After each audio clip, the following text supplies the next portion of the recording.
Salmo 34, versículos 17 a 18. Eu vou ler da versão A Mensagem. Está alguém gritando por socorro? O Eterno está ouvindo, pronto para resgatá-lo. Se o seu coração está ferido, você encontrará o Eterno bem ali. Se você levou um soco no estômago, Ele o ajudará a recuperar o fôlego. Salmo 34, versículos 17 a 18. Vamos orar. Senhor, nessa hora que nós abrimos a Tua palavra, eu quero te pedir em nome de Jesus que Tu possas alcançar cada mente, cada coração que está aqui presente, cada vida que está nos ouvindo pela internet, no CD, que será colocado à venda. Senhor, no YouTube, Pai, eu te peço em nome de Jesus, que cada vida seja tocada e possa sentir a Tua presença nos seus momentos difíceis. É o que eu te peço em nome de Jesus. E o povo de Deus diz, amém. Quando a gente lê esses versículos, eles parecem muito simplistas. Porque por quantas dores, se eu pedisse para você que está aqui, ou para você que está nos assistindo ao vivo pela internet, quantas dores você já passou? Quantos preconceitos? Quantos aqui já perderam um ente querido precocemente? Pai, mãe, filho, filha, esposo, esposa. Quem aqui não teve pais ruins? Porque existe pai e mãe ruim também. Pessoas que, já ouvi testemunho de pessoas que levavam surras até desmaiar. E que ao desmaiar, a mãe ainda dizia, deixa essa peste morrer. Crianças que sofreram tremendos abusos domésticos, violência doméstica. Crianças que sofreram abuso sexual. Eu estava vendo hoje na internet, 71% das mulheres que são estupradas têm 71% das mulheres que são estupradas têm menos de 18 anos de idade. Se você for perguntar aqui, quantas pessoas já sofreram bullying? Quantas pessoas já sofreram abuso moral, assédio sexual, abuso sexual? Nós ficaríamos pasmos. Toda vida que eu, o Vili e o Will voltamos dos Janelas da Alma, que a gente vê quão dolorido, às vezes, quando vou voltar o ano que vem, quando eu aplicava terapia comunitária aqui nas quartas-feiras, na capela, que vinha de 40 a 50 pessoas, a gente saía dolorido, porque você vê como o ser humano, como a humanidade está sofrendo. E a gente pensa que nós estamos evoluindo, e a tecnologia não está em absolutamente nada nos ajudando a sermos melhores pessoas. Nós estamos regredindo na gentileza, nós estamos regredindo na doçura, nós estamos regredindo como ser humano. Se vocês acompanham as redes sociais, vocês podem observar como o mundo, eu não sei se é porque antes a gente não via e já existia, mas na minha percepção, o mundo está piorando. A falta de empatia está piorando. Agora, nos momentos de dor e de desespero, a gente geralmente tem uma pergunta. A gente pergunta, Deus, ó Deus, onde é que tu estás? A gente parece que Deus não ouve o nosso clamor. Aí a gente lê esse versículo que diz assim, alguém está gritando por socorro? O Eterno está ouvindo, pronto para resgatá-lo. A gente tem uma ideia, eu não vou me adiantar aqui, mas a gente tem uma ideia de que Deus tem a obrigação e que Ele está aí para nos colocar numa bolha, para que quando a gente for passar para Deus não evitar que nós passemos por dor. Mas infelizmente, e eu disse duas frases que eu gosto sempre de dizer, viver é um risco e a vida é um absurdo, no sentido filosófico da palavra. A vida é um absurdo, não dá para entender. Por exemplo, eu vou citar um caso recente, quer você goste da pessoa ou não, mas um apresentador de televisão, Gugu Liberato, 60 anos de idade, subiu, não sei se foi para trocar o filtro do ar-condicionado dele, ou se ele estava na casa dele enfeitando, dizem que estava enfeitando de Natal, colocando luzinha de Natal, eu não sei qual é a verdade, porque eu não tive tempo de investigar ainda, e ele caiu, e ele morreu. 60 anos de idade. É uma morte precoce, é uma morte boba, porque ele estava em casa, ajeitando as coisas da sua casa. Viver é um absurdo. Às vezes uma pessoa vai fazer uma cirurgia boba, 40 anos de idade, pastor Alisson, 47 anos de idade, em pleno vigor da sua vida, da sua composição, do seu ministério, teve aneurisma cerebral, depois de um culto, morreu.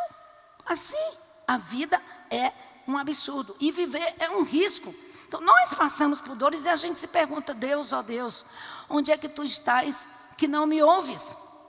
E a gente se pergunta também, por que eu? Por que não o outro? Porque eu tenho que passar por essa dor?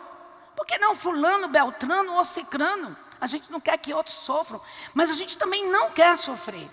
Mas existem algumas dores, algumas feridas que nos causam, muitas vezes, dúvidas de onde está Deus e dúvida até mesmo de se Deus realmente existe.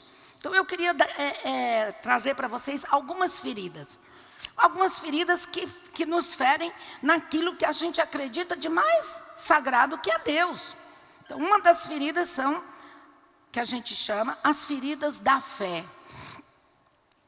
Primeiro, a perda de confiança. Quais são as feridas da fé? Algumas feridas são a perda da confiança em líderes religiosos. Por isso, eu queria até dar uma palavra para os nossos líderes religiosos, porque para nós termos muito cuidado, para nós contarmos até 10, até 30, 40, 50, 100 vezes, antes de nós deliberadamente ferirmos alguma pessoa dentro da igreja, ou fora da igreja, mesmo como seres humanos. Porque as feridas religiosas são as feridas mais intensas e são as mais difíceis de cicatrizar. Eu estou pasma com um monte de pessoas desigrejadas. É impressionante. Eu converso com muita gente que diz, não, eu era de igreja tal, eu era de igreja Y, mas aí o pastor fez isso, a pastora fez aquilo, e fulano fez aquilo outro, e Beltrano dentro da igreja. Então, as feridas religiosas são as mais difíceis de cicatrizar. Então, que a gente tome muito cuidado como pastores e pastoras, presbíteros, presbíteras, pessoas que trabalham na liderança, no trato com as pessoas. O segundo tipo de ferida que eu queria falar para você era sobre as feridas no nosso sentido de vida. As feridas que nos arrancam daquele sentimento inocente que nós temos, que porque nós aceitamos a Jesus no nosso coração, agora nada mais vai nos abalar. Eu cheguei um tempo que eu tinha esse tipo de sentimento inocente. E por isso que eu, vou falar por mim, não gosto daquela frase que a gente lê muito nas redes sociais, Deus no controle.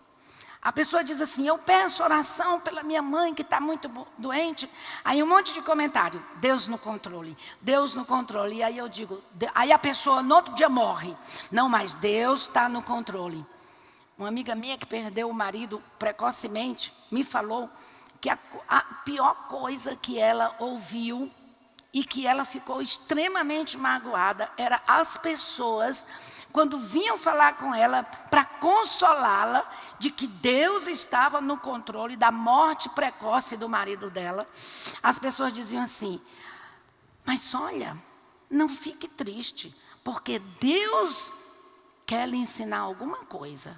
Deus quer que você cresça. Por isso que Deus levou o seu marido. Porque Ele quer que você cresça. Quando a pessoa me vem com esse negócio para cima de mim, e eu digo sempre o seguinte, se você vai num velório, se você vai num enterro, você não tem nada de interessante para dizer, fique calado. Eu no enterro, eu não tenho muita coisa para dizer. A única coisa que eu digo é, conte comigo. Olha, eu até nem gosto de dizer meus pêsames. Eu nem sei o que dizer, porque toda morte, por mais velhos que a gente seja, quando o pai ou a mãe morre, a gente sempre sente aquele sentimento de orfandade, aquela tristeza, aquela coisa ruim. Então, a única coisa que eu posso dizer, olha, e também a gente não pode dizer, eu estou entendendo a sua dor. Porque só entende a dor de uma pessoa que perde alguém se você também perdeu alguém. Só entende a dor que a pessoa está passando por uma separação se você também passou por uma separação. Então, a dor, ela é muito individual, ela é muito pessoal. Então, Deus está no controle. Deus não é um super-homem que ele vai ficar, ou um super-homem, ou um Batman, que ele vai ficar o tempo todo controlando as coisas. E se Deus está no controle, como as pessoas dizem, e ele, como as pessoas, tem muita gente que acredita na predestinação, isto é, quando você nasceu, Deus já tinha escrito toda a sua história. Então, meus amigos, eu vou dizer uma coisa.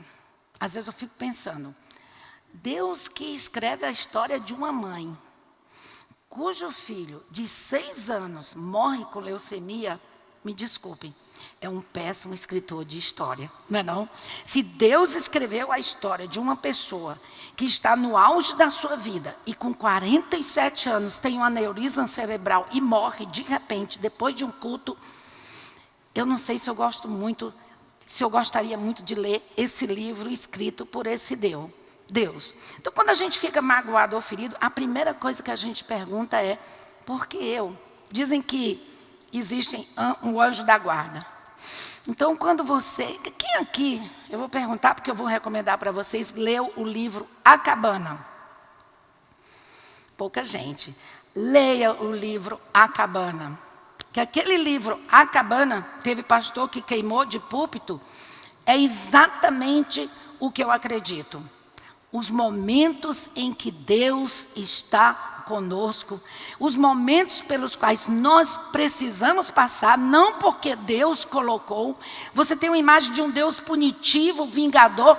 Não, mas eu escuto muito isso. Não, mas eu estou passando por isso porque Deus está me punindo, porque Deus quer me purificar, porque Deus quer fazer isso. É uma ideia errada que nós temos de um Deus que está esperando que nós atravessemos uma linha do pode e do não pode para que Ele possa nos punir. E eu já falei aqui para vocês que eu sou uma pessoa muito frouxa. Eu não gosto de sofrer. Então é o seguinte, se esse Deus que as pessoas dizem que existe, é um Deus que manda sofrimento em cima da pessoa para ela crescer, pode me deixar pequenininha mesmo. Pode me deixar bobinha, inocente, ou sei lá o que, tonta, mas eu não acredito em um Deus que manda sofrimento para você crescer. Agora, é uma das coisas que eu vou dizer para você, como é que a gente passa pela dor. Que Deus é esse que está nos ouvindo, pronto a nos resgatar. Ressignificando, isso eu acredito. Quando você passar por uma dor, por uma ferida muito profunda, você pode, nesse sofrimento, se perguntar, e agora? Senhor, eu preciso da tua ajuda para ressignificar essa ferida, para ressignificar esse sofrimento. Tem um escritor que eu gosto muito, que é o rabino Harold Kushner.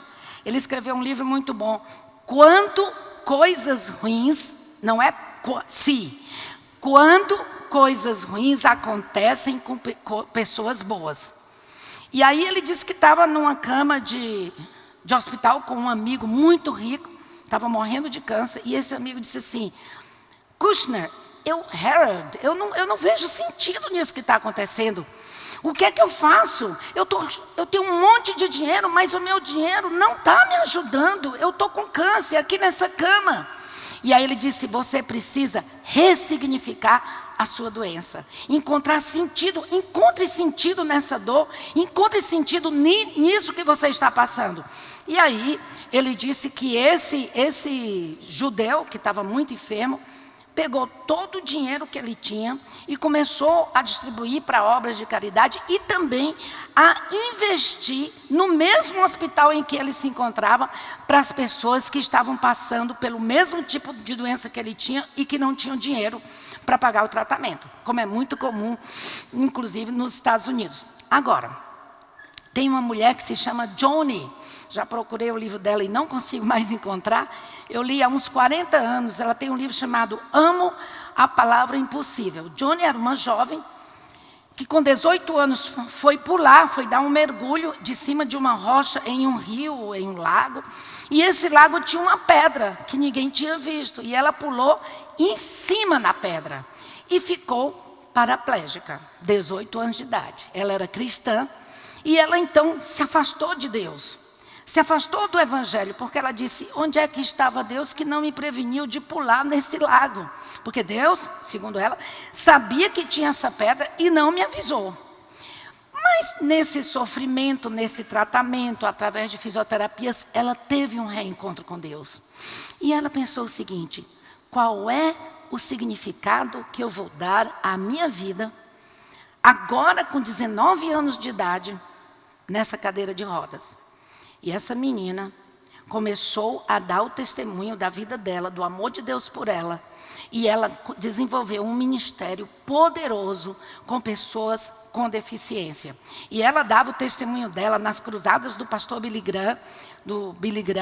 Ela abriu um ministério com crianças cadeirantes nas periferias das ruas, meninos jogados nas ruas de Boston, e tinha um ministério, agora eu perdi o contato, tinha um ministério maravilhoso. Eu ainda li um livro depois que ela casou, e etc, etc. Mas ela conseguiu dar um ressignificado à circunstância dela presa naquela cadeira de rodas. Bom, eu posso citar também a uma deputada, que é federal, se eu não me engano, Mara Gabrilli, que ela é cadeirante e ela começou a investir a vida dela em fazer leis e fazer trabalhos para ajudar pessoas com deficiência. Então, a gente pode sim ressignificar a nossa dor, a nossa ferida. Tem uma frase que eu gosto muito, passei a tarde procurando de quem era. Muita gente diz que é do Luiz Fernando Veríssimo, mas não é. É de um filósofo chamado Richard Rorty, com R, R-O-R-T-Y. E ele diz o seguinte, quando nós pensamos que temos todas as respostas, vem o mundo e nos faz novas perguntas. Falar de sofrimento e falar onde está Deus no sofrimento, na minha cabeça, é uma das coisas mais difíceis. Porque nós não temos respostas prontas. Eu não tenho uma resposta para você. Tá bom, Jerusa, onde é que estava Deus quando isso e isso aconteceu comigo? Deus estava com você. Mas nós somos presos a um mundo que existe uma coisa chamada livre-arbítrio. E nesse mundo, por isso que eu, Silvia Jerusa, sou a favor de que a gente sim pregue o Evangelho a toda criatura, porque eu acredito que se cada pessoa verdadeiramente, não é só seguir o Evangelho de papo, é você verdadeiramente seguir os passos de Jesus, eu acredito que você pode fazer a diferença nesse mundo que é tão cruel, que é tão desumano. Por exemplo, eu não acredito, deixa eu ler para vocês, muita gente gostaria que Deus não tivesse criado o ser humano livre. Porque Deus criar o ser humano livre, me desculpe, olha aí o monte de gente ruim que existe. E aí tem um livro chamado Irmãos Karamazov, que tem um inquisidor que começa a questionar tanto Deus, porque Deus criou o homem com a liberdade. E ele diz o seguinte, ampliaste a liberdade dos homens ao invés de confiscá-la. E assim impuseste para sempre ao ser moral os tormentos dessa liberdade. Não previas que ele rejeitaria, enfim, até a tua imagem e a tua verdade, sentindo-se sufocado sob esse terrível fardo, que é o quê? O livre-arbítrio. O homem é mais vil do que pensavas. Exigiste demasiado dele. Mas lá na frente, o inquisidor traz a resposta a essa pergunta. Poxa vida, Deus, por que tu criaste o homem com livre-arbítrio? Olha, você não sabia que o homem ia rejeitar a tua imagem, que o homem ia rejeitar a tua verdade? Aí ele responde: a independência, o livre pensamento e a ciência os terão desviado de tal forma no labirinto, que diante de tais prodígios, de tais enigmas, uns rebeldes, furiosos, destruirão a si mesmos, outros rebeldes mais fracos, multidão de covardes e miseráveis se arrastarão a nossos pés, gritando: sim, tinhais razão, só vós possuís os segredos, e a vós voltamos, salva-nos de nós mesmos. Quando o homem entende que sem Deus ele não poderá ser nada, ele volta para Deus. Agora, deixa eu dizer para vocês uma coisa. Volta de verdade. A pessoa que se converte, que verdadeiramente vai fazer a diferença no mundo, não são os traficantes de Jesus. Vocês sabem que Jesus não tem traficante. Então, o traficante, que agora está moda, os traficantes, entre aspas, dizem que se converteram e se chamam de traficantes de Jesus, vão nos morros e destroem com violência os centros de Umbanda. Isso aí não é de Jesus. Porque a Bíblia Sagrada diz que o fruto do Espírito é amor, gozo, paz, longanimidade, bondade, fidelidade, mansidão e autocontrole. Então, quando eu me arrogo que eu tenho uma fé, que é o cristianismo, e eu digo que só o cristianismo pode existir, e eu vou lá em outra religião, e destruo e bato, e destruo com os ídolos, sei lá o que aquela religião está seguindo, me desculpe, isso aí não tem nada a ver com o Evangelho de Jesus Cristo. Porque o fruto do amor, o fruto do Espírito é amor, gozo, paz, longanimidade, benignidade, bondade. Bondade.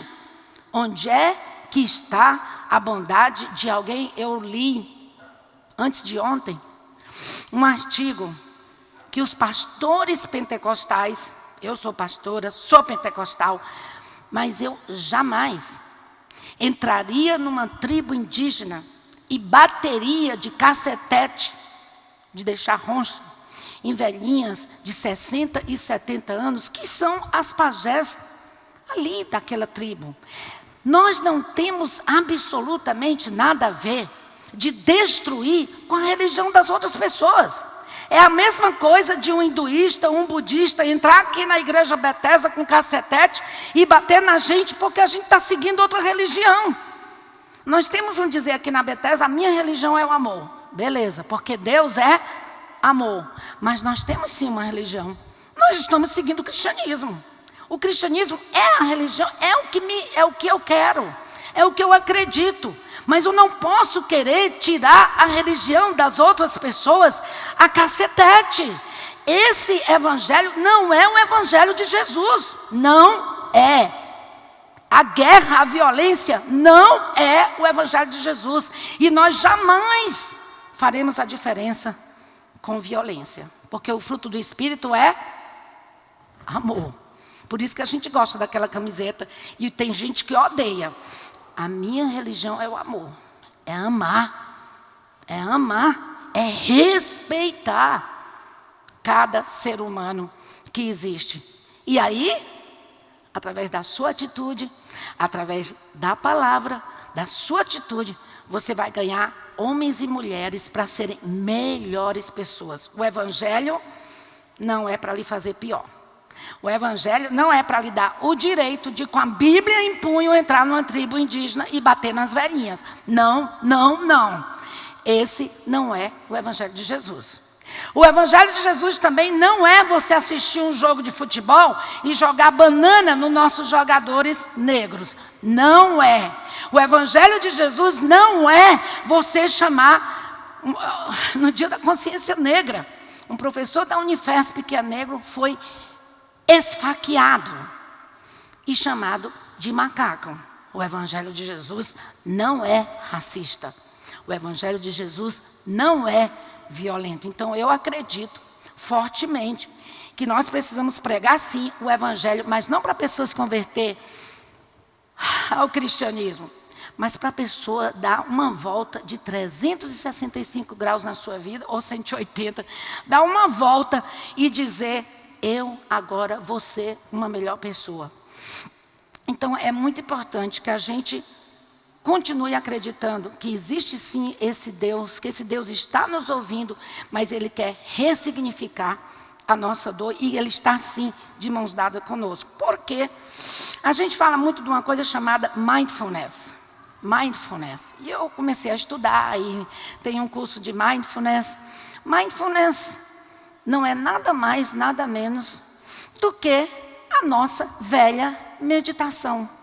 Ensinar as pessoas a meditarem, a entrar em contato com o seu corpo, a ter paz. Mas mindfulness também ensina algo que a Bíblia já ensina há muito tempo. Sabe o que é? Empatia. Mindfulness, dentro do curso, tem você ensinando a ser gentil, ensinando você a ter uma coisa chamada empatia. Perguntaram a Confúcio, o líder do hinduísmo, Confúcio, o que é que nós fazemos para ser o seu seguidor? E Confúcio disse assim, nós vivemos para aliviar o sofrimento do próximo. A nossa vida só tem sentido se nós aliviarmos o sofrimento do próximo. Perguntaram a Buda, aí tem a chave de ouro também do hinduísmo que diz, faça ao outro aquilo que você quer que façam com você. Desculpa, eu confundi. O hinduísmo diz isso, faça ao outro aquilo que quer que façam com você. E o budismo diz, o nosso sentido de vida é aliviar o sofrimento do outro. E aí vem Jesus e diz, Senhor, qual é o maior mandamento da tua lei, da lei de Deus? Amarás ao Senhor teu Deus com todo o teu coração, com todas as tuas forças. E o segundo mandamento, igual ao primeiro, amarás ao teu próximo assim como te amas. Isto é, você vai ser uma pessoa, o maior mandamento da lei de Deus é você ter o quê? Empatia. É você fazer com o outro aquilo que você quer que faça com você. É você ajudar o próximo a sair do seu sofrimento. Então deixa eu dizer uma coisa, sabe como é que Deus vai resgatar você e a mim, da minha dor e da minha ferida? No momento em que eu e você aprendemos a ressignificar a nossa dor e fazer da nossa dor alvo de empatia. Tem alguém sofrendo como eu? Eu vou dar a mão, eu vou ajudar. Tem alguém sofrendo que passou por exemplo, o Espelho Meu.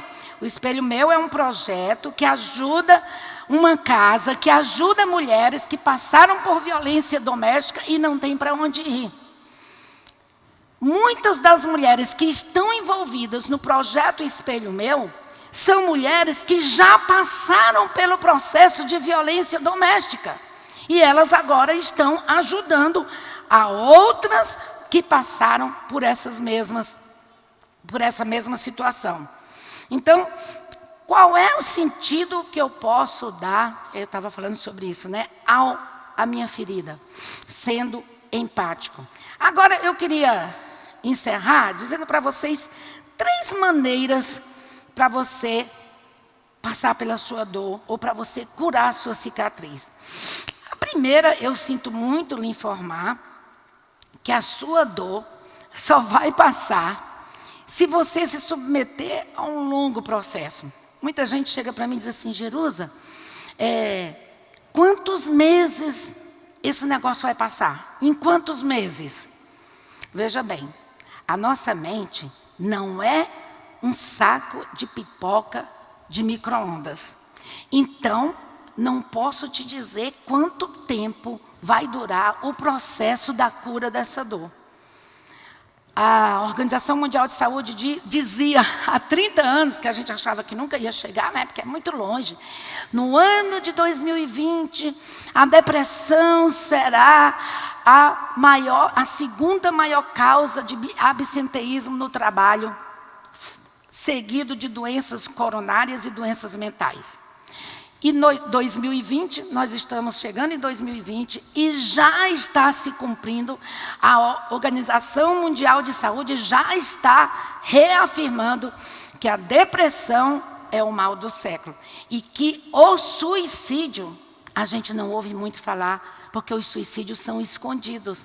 Mas o suicídio não está diminuindo a taxa, está aumentando a taxa de suicídio. E na minha percepção pessoal, tem tudo a ver com depressão. Então, eu quero lhe dizer o seguinte, a dor, para ser curada, ela passa por um longo processo. E eu queria dar só 3 coisinhas, uma delas eu já falei muito, mas que é importante para você. Primeiro, você precisa passar pelo processo de perdão. E eu estou dizendo aqui uma coisa que é muito, muito, muito difícil, porque eu sou uma pessoa difícil de perdoar. Então, todas as vezes que eu falo de perdão, aí eu fico colocando na minha cabeça quem é que eu preciso perdoar antes de pregar sobre perdão, porque eu sou uma pessoa briguenta. Então, o perdão, e aí eu vou citar também, muitas vezes o Vili, o Ricardo, já tem pregado aqui de púlpito, ter dito, perdão não é um benefício que você faz ao agressor. Perdão é um benefício que você faz a você mesmo, para você deixar de ser vítima do passado. Ah, mas ele fez isso comigo. Ah, mas ele fez. Ah, mas eu não posso porque ela fez isso. Ah, mas eu não posso. O perdão é para você deixar de ser vítima. E o perdão é para você liberar essa memória, liberar essa pessoa nas mãos de Deus. Agora, a minha mãe era uma velhinha muito engraçada e ela dizia muito assim, tudo bem, eu perdoo, mas não esqueço. Aí eu dizia, mãe, você tem que esquecer. Só que anos depois, quando eu fui fazer psicologia, eu descobri o seguinte, gente, a gente não esquece.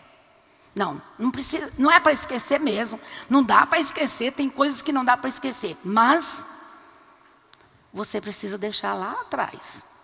Não, essa pessoa fez isso mesmo, mas quando você se lembrar, você não precisa sentir a mesma raiva que você sentiu quando aquilo aconteceu. Então, perdoe.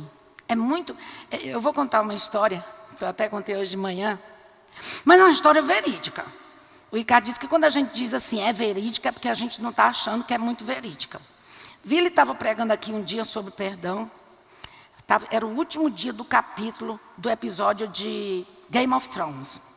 E o Vili estava dizendo, vem aqui à frente. Eu fiquei muito tocada com aquela mensagem, porque eu estava com muita raiva de um evento aí. Muita raiva mesmo. Aí o Vili, vem aqui à frente, se você quer perdoar. E papapá, eu finquei o pé e disse, eu não perdoo nem a pau. Eu quero mais é que morra. E não sei o que, eu estava com uma raiva tão grande. Desses que eu queria era, eu sei lá o que eu queria. Eu não perdoo e não adianta, Vili. Eu pensando, eu lutando com a palavra do Vili e lutando com Deus.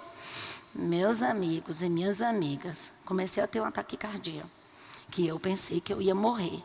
Aí eu digo, meu Deus, não posso morrer antes de assistir o último episódio de Game of Thrones.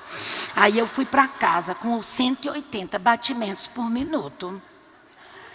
E o Ricardo, Jobs, muda de roupa para a gente assistir mais tranquilo. Eu digo, não, vamos assistir assim mesmo. E o coração, tuc, tuc, tuc, tuc. Falei, eu vou morrer, mas eu vou morrer assistindo Game of Thrones. E eu vou morrer sem perdoar. E eu vou morrer... E pronta para morrer. Aí eu assisti Game of Thrones. Quando terminou o último episódio, aí eu disse, Rick, me leva para o hospital. Aí ele, como assim? Você estava boazinha? Eu digo, estava não, é porque eu queria assistir o último episódio de Game of Thrones. Fomos direto para o hospital. Cheguei lá no hospital, 180 minutos, 180 batimentos por minuto. O médico, vamos dar uma reversão. Aquela minha veia aqui, tuc, tuc, tuc.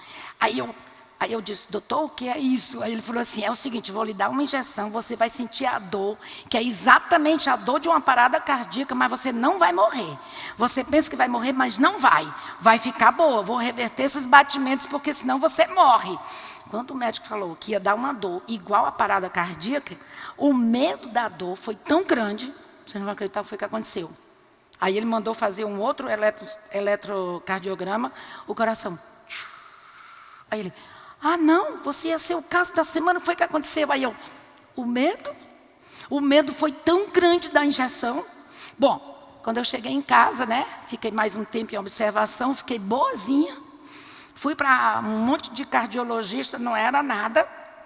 Aí a própria Silvia Jerusa chegou à seguinte conclusão, rapaz, é melhor eu perdoar aquela turma ali, porque senão eu vou morrer do ataque cardíaco.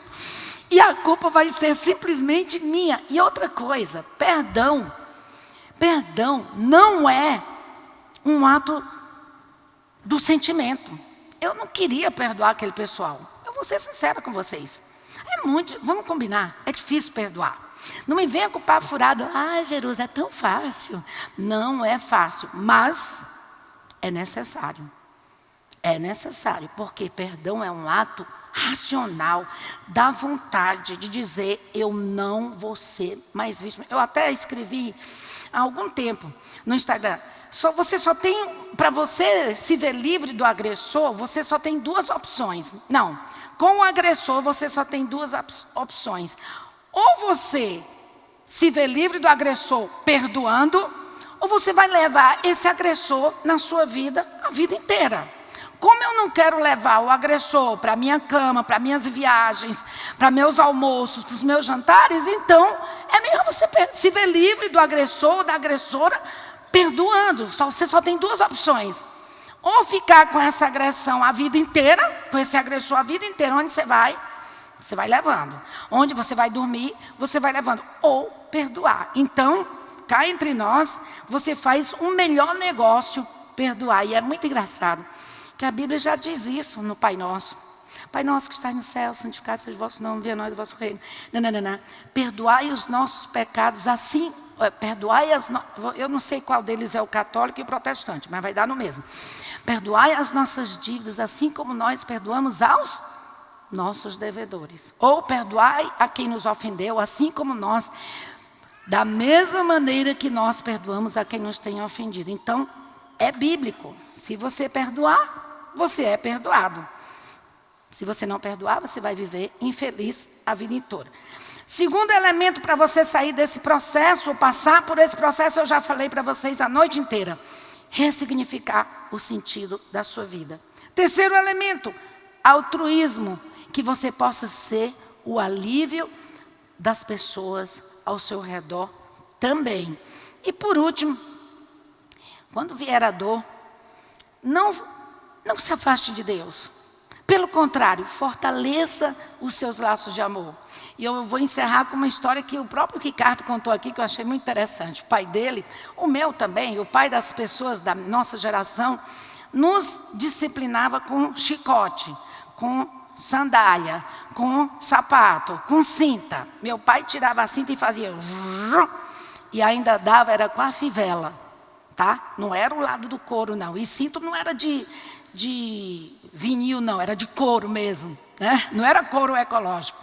E o Ricardo descobriu uma coisa que eu fiquei pensando que é verdade. Ele disse assim, então, em vez da gente fugir, eu tinha uma irmã que ela era mais rebelde do que eu. E paizinho, meu pai era o seguinte, éramos 6. Se um dedurar o outro, apanha os 6, porque ele não vai descobrir quem é que está falando a verdade ou não. Aí quando um começava a apanhar, os outros já se escondiam debaixo da mesa, aí ele puxava, e você semana passada fez isso, e você fez aquilo. E o pai do Ricardo era militar, também dava cinta. A minha irmã fugia, aí a cinta pegava em todo lugar. Eu já fazia assim, porque aqui não doía, né? Naquela época tinha um reforço melhor. O Ricardo, quando o pai dele batia, ele também notou que quando ele se agarrava nas pernas do pai dele, a cinta não conseguia chegar, entendeu? Porque a cinta vinha assim, e às vezes batia até na própria perna do pai dele. Aí ele disse, assim é Deus. E quando a gente estiver passando por uma dor, não que Deus vai bater na gente, mas quando a gente estiver passando por uma dor, em vez da gente se afastar de Deus, porque vai doer muito mais, vai ser muito mais solitário, e passar uma dor com Deus é muito melhor do que passar sem Deus, vamos nos apegar, nos abraçar nas pernas, em tudo que a gente puder, nos laços desse Deus amoroso e bom. E aí você vai chorar na cama e você vai dizer: Deus, ó Deus, onde estás? E Deus vai responder: eu estou aqui. Amém?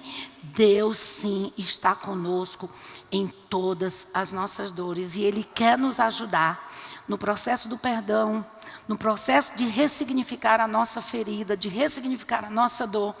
E Ele quer nos ajudar no processo de fortalecermos os nossos laços, porque Ele é amoroso e bom. Amém? Vamos ficar em pé?